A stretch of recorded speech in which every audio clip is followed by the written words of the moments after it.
Welcome into a special draft edition of Texans on Tap. I'm Brandon Strange with Charlie Palillo and Josh Jordan. You can follow them on X at Palillo and at Josh Jordan 975 and read their work on our flagship website, sportsmap.com. Hey, thanks for joining us. We're going to give you our reactions to the first part of the Texans draft. While we have you here, click like on the video, subscribe to the channel if you haven't already, turn on the notifications so you know when new content drops, because before we get the podcast up and rolling full time this season, we're going to continue to do these emergency episodes as news breaks. So make sure that you're first to know. We want you along with the ride with us. Gents, so we heard rumors that the Texans were sniffing around trade possibilities, exploring possibly going earlier. But turns out that was not the case. It was the opposite. After night one, Nick Caserio told the media that he had spoken to just about every team, exploring all sorts of possibilities. They opted to trade back. Before we get into the picks of the first couple of picks here for the Texans, what did you think of the Texans' strategy on night one in drafting back? Well, it was a buzzkill for all those who gathered at Discovery Green to get poured upon and then be told, yeah, the Texans won't be picking tonight. It's a TV show. It's not a live event. So it was qualification being, you don't know, really for 2-3 years. A draft should not ultimately be graded. But it was sensibly handled. Right? We don't know exactly how their board set up. When they dealt 25, my initial thought was, I'd have probably taken one of the Joshes, not Jordan, Connerly, the guard tackle, Oregon, or Simmons, the stud out of Ohio State coming off injury. You don't know what kind of level of play he'd have in him for 2025. Another one of the hot names was Donovan Jackson. Maybe the Texans wanted him. Well, he went to 24, just before the Texans might have nabbed him. So if someone else got their guy, trading back, picking up an extra third-round selection, was a solid gain to go back 9 spots. And then they go wide receiver, which was another sensible position choice. I'm sure because there's not high familiarity around here with Iowa State wide receivers, though they have 2 of them that are going to go on day 2 of the draft. It was offensive line. Well, if you just took a breath and then Caserio moved back up in the second round and they took an offensive lineman when really there were only 2 left who seemingly graded as worthy of second round choices. So there's nothing worth complaining about unless you just love to complain. Very a Patriots type of thing to do there for Nick, right? Patriots used to do that all the time back in the day. Trade back, get some extra draft capital, pick in the early second round. Contracts are a little cheaper and often the talent's the same. I was a little disappointed because I wanted somebody to be excited about as a Texans fan, but it made sense. And it's hard to doubt what Nick and D'Amico are doing last year after, picking up Kamari Lassiter. I mean, that was a great move going back into the second round, and Bullock was a great pick. Fisher, we'll see, but you got to give Nick a chance because he's proven the last couple of years that he's done a good job. So I went into it with an open mind, and I like what they ended up doing here. So we'll see how it all plays out. We won't know for quite some time if they were good draft picks or not. And as I looked at it, I kind of talked myself off the ledge last night. Most of those guys the Texans could have taken, the offensive lineman Charlie mentioned, they weren't in Daniel Jeremiah's top 50 prospects. They were in the top 50 prospects, but they weren't slotted in the first round, the top 32. So the Texans not taking one of those guys that, according to Daniel Jeremiah, weren't first round selections might have been the wise move by Nick there. So I like what they did so far. Nick Caserio gave us the GM speak prior to the draft, said the team doesn't draft for need. They draft best available. But 2 of the glaring needs on this team are on offense, a weapon for their quarterback to throw to and someone to protect said quarterback. So they draft Jaden Higgins, wide receiver out of Iowa State. His comp is Nico. Hey, that guy's worked out well for Houston so far. And then Ariante Arce, offensive tackle out of Minnesota. LZ's comp to him was former Texans, longtime Patriot Marcus Cannon. My favorite descriptor from LZ under his strength was mass of humanity. That's pretty good. I love that descriptor. What did you guys think of the guys? I mean, obviously, without being as Charlie, as you said, we're not watching Iowa State games and Minnesota games game by game. But what do you think overall the strategy and the guys they got here? Well, there's no suggestion anywhere in quick canvassing that either pick was a reach.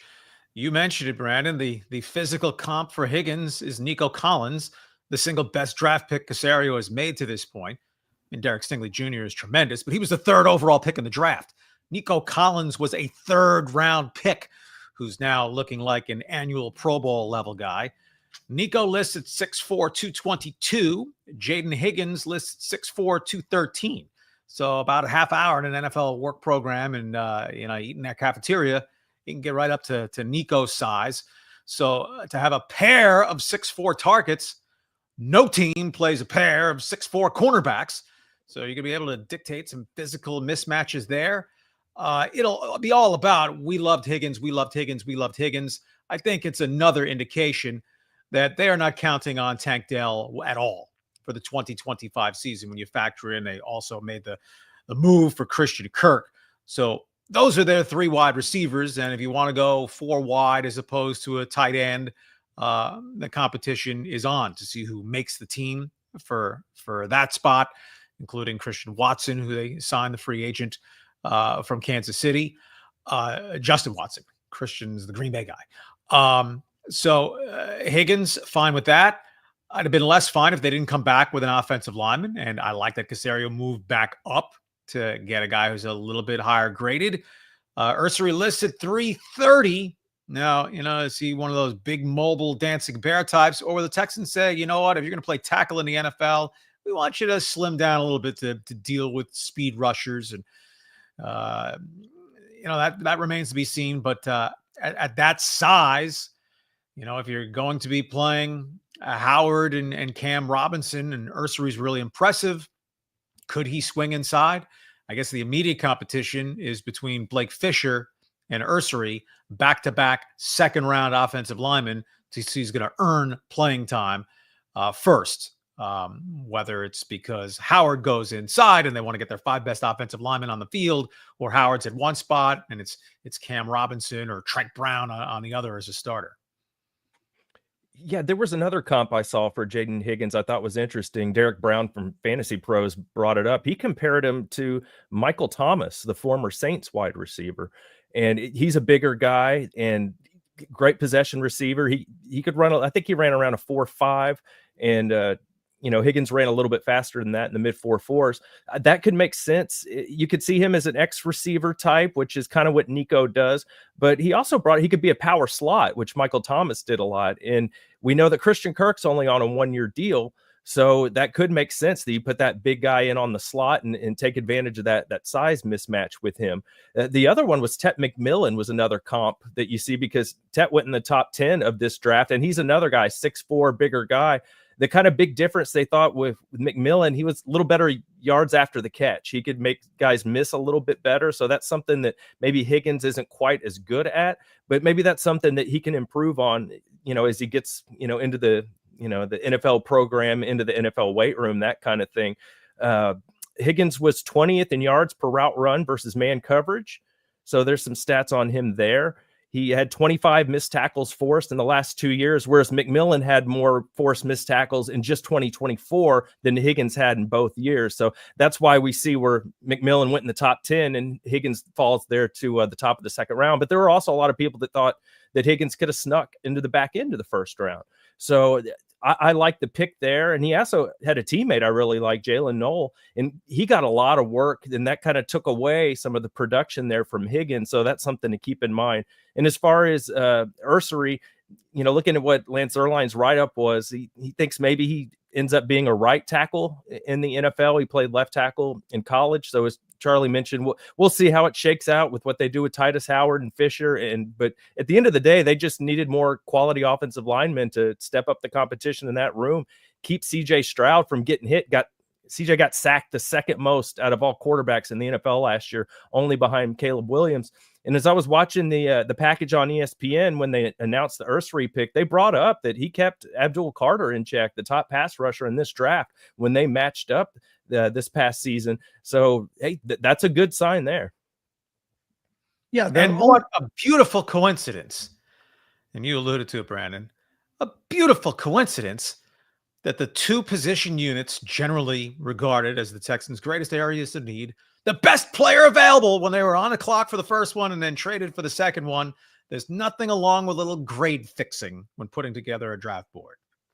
Yeah, well, let's talk about grade fixing a little bit, just because, Charlie, you mentioned how by my count, they had 6 offensive linemen, 3 wide receivers, 2 running backs, 2 tight ends get drafted off the board between 3 and 24 ahead of them. Notably, as you mentioned, Charlie, Donovan Jackson goes, Matthew Golden goes as well. Do you think if either one of those guys is there, Texans stick and pick instead of trading back, or do you think this was always the course of action? As pure guess, I'm going to say if Donovan Jackson had made it to 25, they'd have taken him, because nowhere did he not have a first round grade. And in the end, I don't believe anywhere did Ursery have a first round grade. But you know what? A few years ago, the Texans got punked on draft day when the Philadelphia Eagles vaulted 1 spot ahead of them to take Andre Dillard, an offensive lineman out of Washington State, who pretty much turned out to be a bust. So you never know how it's going to work out. And safety in numbers, if you trade back 9 slots and still can get a position drafted where you're thinking we want help to have more picks, as you're throwing darts at the board, the more darts you throw, the better likelihood you're going to hit on one of them. Yeah, I think Matthew Golden could have been somebody they were coveting too, as we saw. The Texans' first pick was a receiver.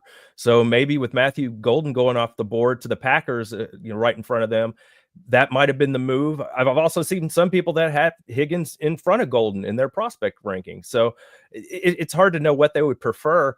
I was kind of surprised that they drafted kind of a Nico clone as far as size. I figured maybe they'd go after more of a Stephon Diggs type replacement, but no, they went that way. And as I think about it, Nico Collins misses time every single season so far. So this is maybe it's a good investment that if you lose Nico for 4 games with a hamstring like they did this past season, you can put Higgins in there and he can be that guy for you. And when they're on the field together with Christian Kirk, man, look out. Yeah, for those just pining to say, yeah, you took the wrong guy, we can watch and see what Luther Burden does, right? He went 2-3 picks. Very highly regarded wide receiver. I think the number 1 prospect in the country coming out of high school when he surprisingly went to Missouri as opposed to an institutional SEC power. And only 1 other wide receiver as we're talking here, 15, 18 picks later, kid out of Ole Miss, Trey Harris, maybe. Only other wide receiver to have gone in the second round. So Caserio, he has his plan. Like all general managers, even Howie Roseman in Philadelphia is going to miss from time to time. The soft spot on Caserio's resume has been drafting offensive linemen. Kenyon Green, first round bust. Juice Scruggs, second round, jury out. Blake Fisher, it's only been 1 season, but it's not as if he made us go, wow, what a selection. So they hope that with Ursery, they get a little more early production from him than Caserio's other high first round draft picks, if there's an opportunity for him to get on the field. Because as opposed to 3-4 years ago, where if they drafted someone who could run and chew gum at the same time, you're thinking, well, there should be a position for that guy.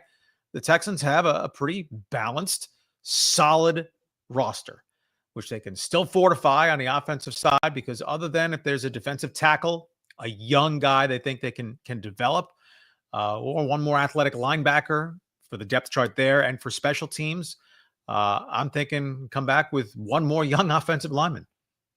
That makes a lot of sense to me. And the Luther Burden, I know a lot of people thought he'd be a good fit because he's a coveted prospect, but there are a lot of character concerns with him to where, stuff about not doing a lot of work during the week, that he's only going to work on Sundays. And at his pro day, he just showed up. It didn't work out at all. Didn't even catch balls for his quarterback in front of other scouts. So it doesn't really feel like a swarmy Texans type personality there with Burden. So it didn't surprise me at all from the personality that the Texans were like, we'll go a different direction here. Yeah, and you know what? When we do these, I blink a lot. Light sensitive, old eyes, decades of tennis, too much time in the sun. But I don't sit here in dark glasses. Am I wrong for being a touch skeptical about the ego of a guy who sits in a living room with super dark glasses? That was Luther Burden on draft night. Well, to your point, Josh, that's the opposite of the report that we got on Jaden Higgins. Supposedly a really, really big team guy, good big character guy. Texans weren't the only one looking to fortify their roster. Obviously, the AFC South made their mark on the top of the draft. Titans grabbing Cam Ward at 1. Jags trade up. That was the big news in the night on night 1 from 5 to 2 to snag Travis Hunter. And then tight end Tyler Warren falls to Indy at 15. Indy is like the luckiest team I've ever seen. How do you think the landscape of the division is impacted by some of those picks in the first round? Well, the Colts don't matter unless Anthony Richardson makes a leap or Daniel Jones is really good, as it turns out. So, hey, Tyler Warren, who wound up being the second tight end going, which was a mild surprise, but a real good pick. Now, I'm sure Colts fans are thinking, hey, Dallas Clark 2.0. Well, Richardson and Jones are quarterback 0.0 compared to Peyton Manning and even Andrew Luck. So I'm not worried about the Colts at all, though they might be building a pretty frisky defense. The Titans, with Cam Ward, I don't think if he was in the Trey Young, CJ Stroud draft class, he goes ahead of either of those two guys. Bryce Young, CJ Stroud draft class. Maybe not. But remember, this guy started his college career at Incarnate Word and then to Washington State and to Miami. So good for him, his developmental path. But the Titans roster is pretty callow overall. So Ward would need a Stroud-like rookie season, I think, for them to look to be a factor within the division. And that leaves Jacksonville. I'm not saying that Travis Hunter needs to be Jerry Rice on offense and Deion Sanders on defense. The Jaguars end of the trade looks good. But I really feel like, not every down both sides of the ball, because I don't think physically he can hold up to that in the NFL. But I feel like he needs to be really two players for one to validate the premium that they gave up. And I'm not a big Trevor Lawrence believer. I mean, I could see Jacksonville improving to 6-11. And in addition to a second round pick, they gave away the 6th pick in the 2026 draft, where they have a roster that needs work. And as great as a wide receiver / cornerback might be, I mean, I don't think he can take a 4-win team and turn it into a 10-win team unless Trevor Lawrence is about to turn into a top 8 to 10 quarterback. Yeah, the Jags are the team that I really focus on there, that they could make a jump, because with Travis Hunter and Brian Thomas Jr., they are absolutely loaded at wide receiver. And I was texting with Brandon earlier, like the Jags essentially with Travis Hunter, they got Derek Stingley Jr., but he's an awesome wide receiver too. So pretty incredible that kind of like an Ohtani type thing. This guy can do so much. They felt it was worth giving up all that draft capital to go get him. We'll see if it ends up being the right move. They've said early on that Hunter's focus is going to be on offense first. So they obviously see him as like a Malik Neighbors, that type of quality receiver who was, one of the best receivers in last year's draft. They think he can be that type of player. So you put him with Brian Thomas Jr., that offense is going to get better. But their O-line, they lost Cam Robinson. They traded him. So they have some O-line issues. We know their defense outside of their defensive line isn't that great. So I still like the Texans in this division for sure, but they definitely got better. The whole division got better. It should make sense, right? It's the draft. You add great players, you're going to get better. But I like the selections for every team. So they know they have some catching up to do with the Texans. The Texans defense is sick. I mean, they are absolutely loaded. So these teams, they're adding offensive players to try and keep up with the Texans in this division. I think calling Bryce Young Trey was Freudian on your part, Charlie. Unlike Ohtani, though, Josh, who could blow out his elbow but could still hit. If Hunter gets hurt, then you lose weapons on both sides of the ball. So that is the risk reward when it comes to a guy like that. Final thoughts on the Texans as we close out this episode. Weapons that they've acquired versus moves that they've made during this offseason. Well, we know they got one player at least that they had a first-round grade on, because pretty much every team says that about a second-round pick, at least taken in the top half of the second round. It's how does the offensive line coalesce? It's probably going to be the defining storyline for the 25 Texans. Right? They added so many journeyman fill-in type to give themselves as many numbers on the bingo card as possible. They're just hoping they can line up 5 in a row that makes them get to shout. Yeah, I mean, I like what they did. That's what you needed to do. You got to take a shot at improving the offensive line. You got to protect CJ, and you got to get some more playmakers because, as I mentioned, Diggs was hurt last year. Tank Dell injured last year, and Nico Collins misses 4 games with a hamstring. They just had to get some improvement at wide receiver there. John Mechie just hasn't quite developed into what they would hope, and Xavier Hutchinson was a mid-round pick, so I don't know how much they were counting on him to begin with, and Christian Kirk's on a 1-year deal, so they had to upgrade wide receiver, and they did. I like the move so far. I like the offensive line pick. If Lance thinks this guy can be a starter in the NFL, I mean, LZ is the line guru, so he's one of those guys I lean on for that type of information. So, you get the Big Ten Offensive Lineman of the Year. And then a lot of people said about Higgins that if he would have played at a bigger school, like a big SEC school, that he might have been a first-round pick. So maybe they found a little value there with him.